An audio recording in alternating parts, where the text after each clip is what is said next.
અમારા આઉટપુટ હેડ મુફદ્દલ પણ અમારી સાથે ન્યૂઝરૂમથી જોડાઈ ગયા છે। મુફદ્દલ, આ વખતની જે ચૂંટણી છે તે ખૂબ જ અલગ જ મુદ્દા પર છે। બીજેપી વર્સિસ કોંગ્રેસ નથી, રાહુલ ગાંધી વર્સિસ પીએમ મોદી નથી, પરંતુ જે અહીંયાના અલગ અલગ બેઠક વાઇઝ સમીકરણ છે, જે ઉમેદવારો છે તેના પરિબળ અનુસાર આ ચૂંટણી જઈ રહી છે તેવું લાગી રહ્યું છે આપને?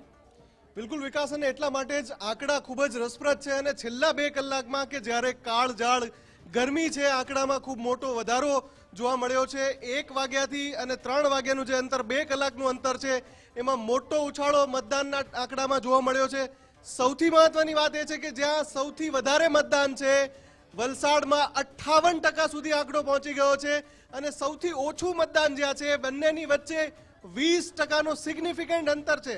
સૌથી વધારે અને સૌથી ઓછું મતદાન એ બંનેની વચ્ચેનું જે અંતર જોઈએ, અને એટલા માટે જે તમે કહી રહ્યા હતા કે સાંપ્રત સ્થિતિને જોતા જે બેઠકોની સ્થિતિ છે અને એ બેઠકોની સામે જે આંકડા આવી રહ્યા છે, ચોક્કસથી ભાજપ અને કોંગ્રેસ બંનેના જે એનાલિસ્ટ છે એ અત્યારે આંકડા જોઈને ક્યાંક ચિંતાનો માહોલ છે, ક્યાંક થોડો ઘણો આશકારો હશે, કેમ કે ક્યાંક ખૂબ જ ઝડપી માત્રામાં મતદાન થઈ રહ્યું છે, રેકોર્ડ બ્રેક મતદાન થાય એવા સંજોગો પણ દેખાઈ રહ્યા છે, અને ક્યાંક હજુ પણ આંકડામાં નિરસતા છે। પરંતુ છેલ્લો 1 કલાક બહુ મહત્વનો હોય છે મતદાનમાં, અને એટલે હવે એ જોવાનું રહેશે, કેમ કે હીટવેવની સ્થિતિ છે। આપણે જોયું કે 40, 42, 43 ડિગ્રી સુધી તાપમાન છે, છતાં પણ મતદારો આટલે સુધી તો આંકડો લઈ આવ્યા છે।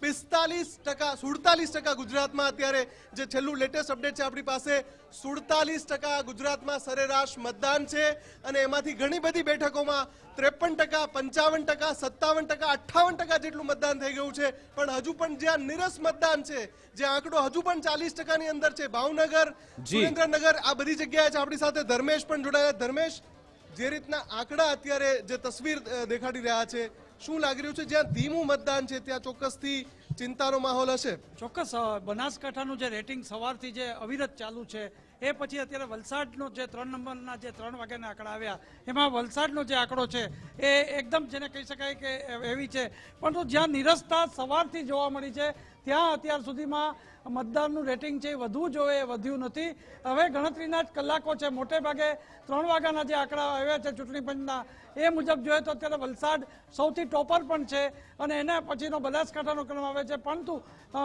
જામનગર જોઈએ, ભાવનગર જોઈએ તો એવા વિસ્તારોમાં અત્યારે જેને કહી શકાય કે આંકડો ખૂબ ધીમો જઈ રહ્યો છે। એમાં હવે વધારો થવાની શક્યતામાં હવે માત્ર જેને કહી શકાય ગણતરીના કલાકો જ ગણાશે। બિલકુલ, આભાર તમામ જાણકારી આપવા